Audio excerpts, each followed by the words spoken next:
Hey everyone, welcome back to my channel. This is my niece. Today's video is one that I feel is so important to discuss because it touches on something so many people don't fully understand. We're talking about autism, sensory overload, and specifically how touch can become a real challenge for many people, especially when it comes to something as simple as their hair. Understanding this can really make a difference in how we approach relationships with people on the autism spectrum. So come on, let's dive in.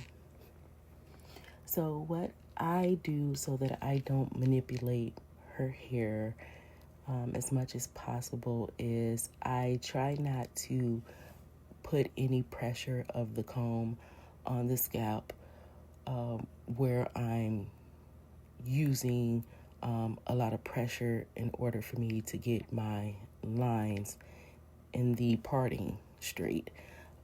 For her hairstyles, I typically don't worry about how my parts look because I know that she doesn't really want me manipulating her hair in the first place. So what I do is I take the middle section of her hair and I create a circle, which this circle is going to actually be my base where I apply a majority of the hair where it will fall and cover the crown while also adding in the front pieces where they all will fall into place. So let's break down what sensory overload actually means. Sensory overload happens when someone's brain receives more sensory input than it can process or filter. And for people on the autism spectrum, this overload can be particularly intense. Their brains don't always filter out unnecessary sensory information the way neurotypical brains do. And this means that something as simple as the flicker of fluorescent lights when our light bulb is going out and we need to change them, or the hum of a refrigerator can feel incredibly distracting or overwhelming.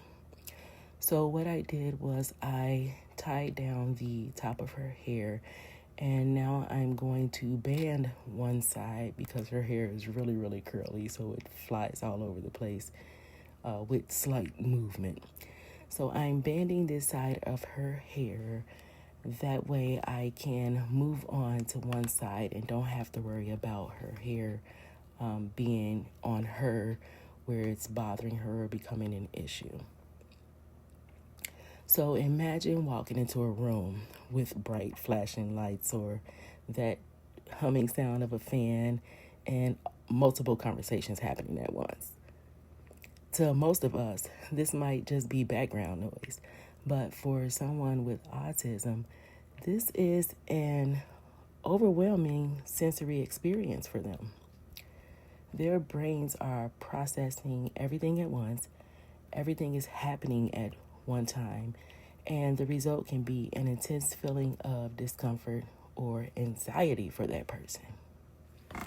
Now, how sensory overload affects touch. For many individuals on the autism spectrum, their sense of touch is more sensitive than it is for other people. So this heightened sensitivity means that even the most gentle touches like brushing the hair, tapping someone on the shoulder, or even the feeling of fabric against their skin can become overwhelming. And so what I had to do here is, because she had decided to get her hair cut on one side last year because it was bothering her and touching her neck, I had to add in pieces of hair so that I'm able to attach it firmly to the braid because her hair is really fine and soft and thin. And again, she doesn't like me to too much manipulate her hair. So for someone with autism, the heightened sensitivity might make brushing their hair feel like I'm pulling or tugging on her scalp in a way that can cause a lot of pain. The bristles of a comb or a brush against the scalp can already feel harsh for us. So even though to someone without sensory sensitivities, to us it's just a normal part of getting ready. But for them, it's like someone is really scraping their scalp. And it's important to recognize that touch can quickly shift from a simple sensation to an intense experience that feels intrusive to them, even if there is no ill intent. So what I did was I just started braiding her hair around that circle that I put in the top. I started braiding the hair to the back, and I'm going to braid it up towards that circle. And again, I'm trying to not touch her scalp as much as I can, so that it doesn't start becoming an issue for her and it becomes a little overwhelming. So I'm combing the hair out, and again, I'm gonna start and braid that up towards that circle there, towards where all the other braids are going. And I'm gonna continue to braid that in a crown all the way around her head. I like to use the neat braid for everything, pure au naturals. When someone feels overloaded, their brain is already working overtime trying to process all the input. So when we add touch to it, this can trigger a fight or flight response. Their bodies start to feel intense, their heart rate may start increasing, they may feel like they need to escape the situation that they're in. Imagine being in a room where you can't get away from all the sensory input. It feels as though the world is too loud, too bright, and too much to handle. And then someone tries to touch your hair, which is one of the most sensitive parts of your body. Come on. That would be just too much for even someone who does not have sensory overload. So I just continue to braid the hair up towards her crown. And again, I'm trying not to manipulate her scalp or try to pull on the hair in any way. So I'm not too worried about how neat the braid comes out or how straight my parts might be.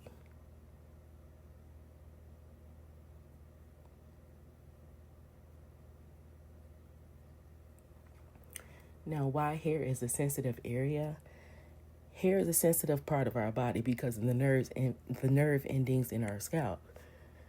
Think about how you feel when somebody pulls your hair back too tightly or accidentally tug on a strand, or sometimes even myself.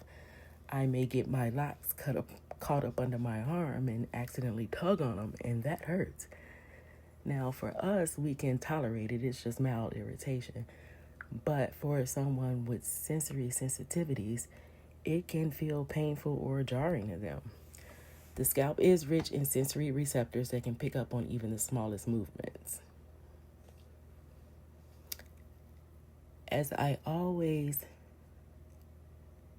have her engaged in what I'm doing, and we're going to talk about that a little bit more here shortly, but I want to make sure that she is comfortable at all times and that I'm, again, not manipulating her scalp. So imagine someone brushing through tangled hair, and our hair can get tangled at times, so we know how that feels. And they're putting pressure on the scalp without warning somebody.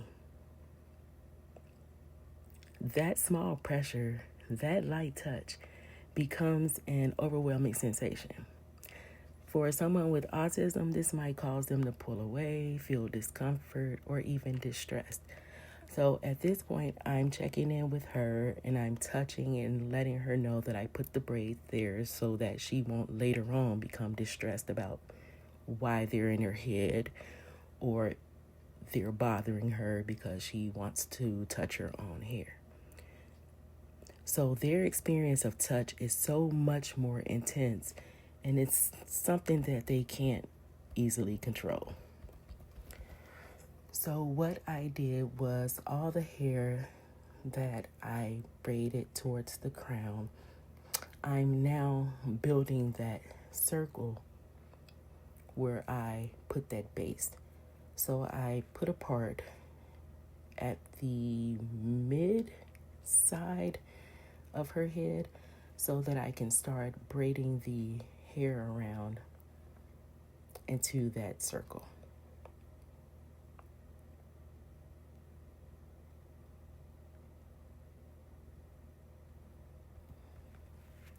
Everyday tasks for my niece can be a little difficult. Stuff like washing her hair, having somebody comb through it. That's quite a challenge for her, but these are routine activities for most of us. But for someone with autism, the sensory input from each step can feel like it's way too much, just way too much. The water temperature, the pressure of the shampoo, the sound of scissors or clippers, it all becomes part of a sensory overload.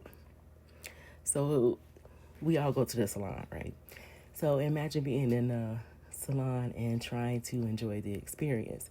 But the sound of the clippers, the feeling of someone's hands on your scalp, or even a sensation of shampoo running down your head, that causes us to jerk and jump away or even feel a little uncomfortable. It's not the actual task of getting your hair cut or getting your hair washed. It's the sensory bombardment that comes with it. So this discomfort makes the person feel like they need to escape. It's the fight or flight response. Not because they don't want the hair care, because they do, that's why they're there, but because their sensory system is overloaded. So I'm braiding her hair all the way around in this circle, and again, I'm trying not to manipulate her hair, her scalp. I'm not pulling in any way, although it may look that way. I'm also asking her throughout this process, is she okay? Does she feel any discomfort? And so far, everything has been okay. She's tolerating it pretty well.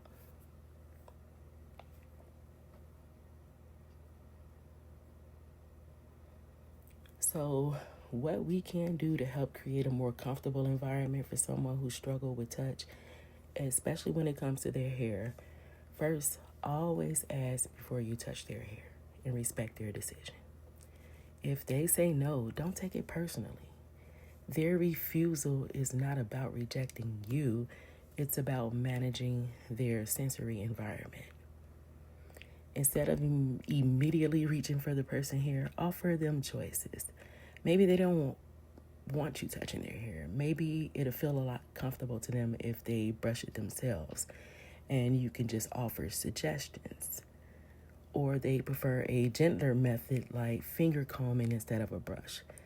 There are ways to always reduce the sensory intensity of hair care routines by, they do have soft brushes, unscented products, or even adjusting the environment to make it quieter or more calm for that person. So since I braided her hair all the way in this crown, since I braided her hair all the way in the circle, I'm now going to close that up. And what I do is I typically use the crochet hook to pull the hair through to lock it into place so that it doesn't come out as I'm doing the crochet install or as she moves around a lot.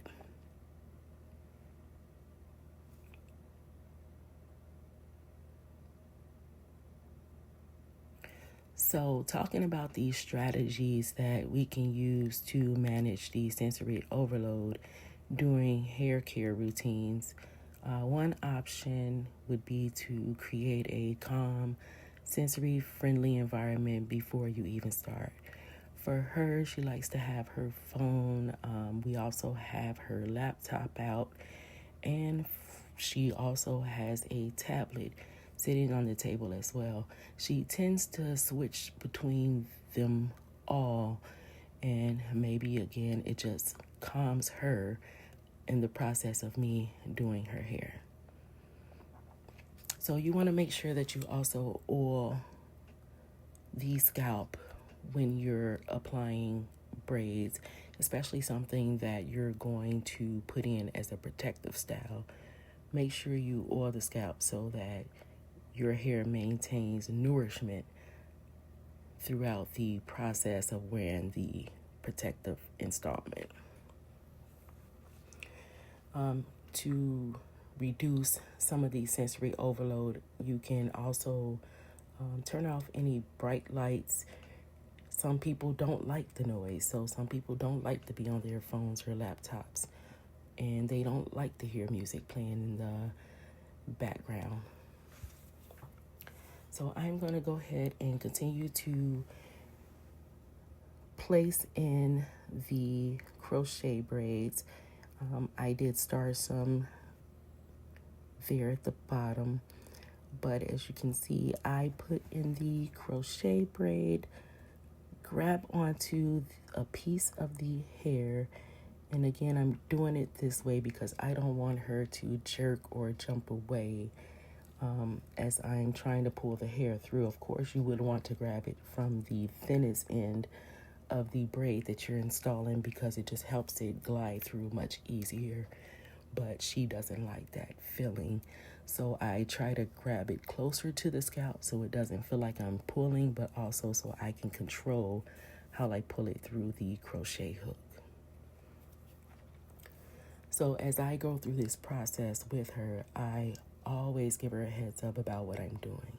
If I am about to put in another braid, I let her know that, hey, I'm about to touch your hair here, and is it okay?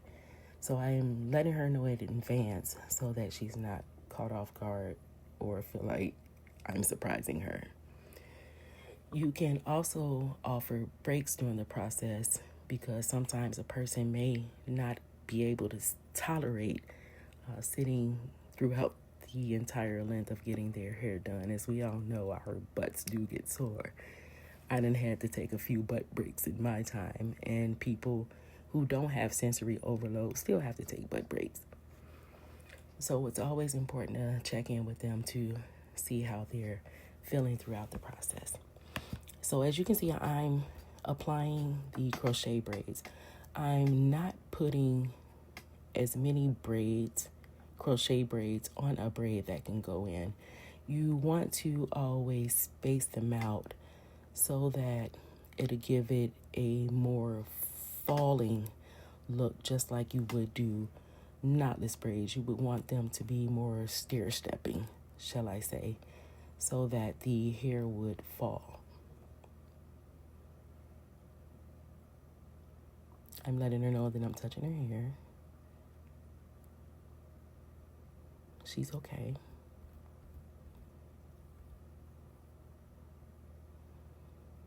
So understanding sensory overload and how it affects the experience of touch, particularly with hair, is essential to providing the right kind of support for individuals on the autism spectrum.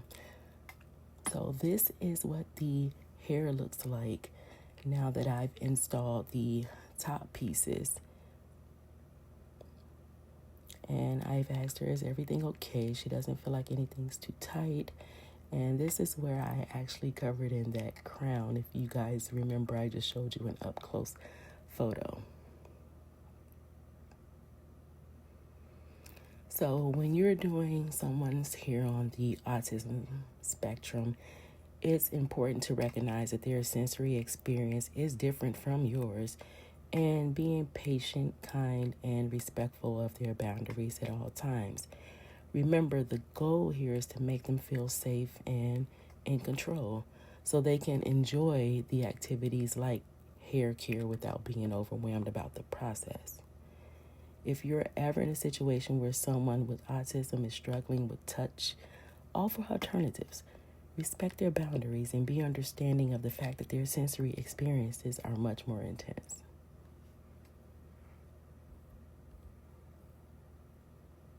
And the finished product.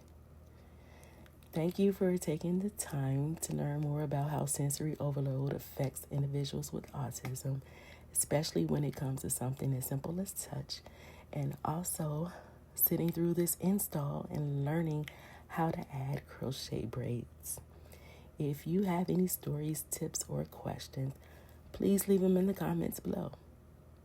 Let's continue to spread understanding and create spaces that are more inclusive and compassionate. Like, share, and subscribe to my channel. Thanks. Bye.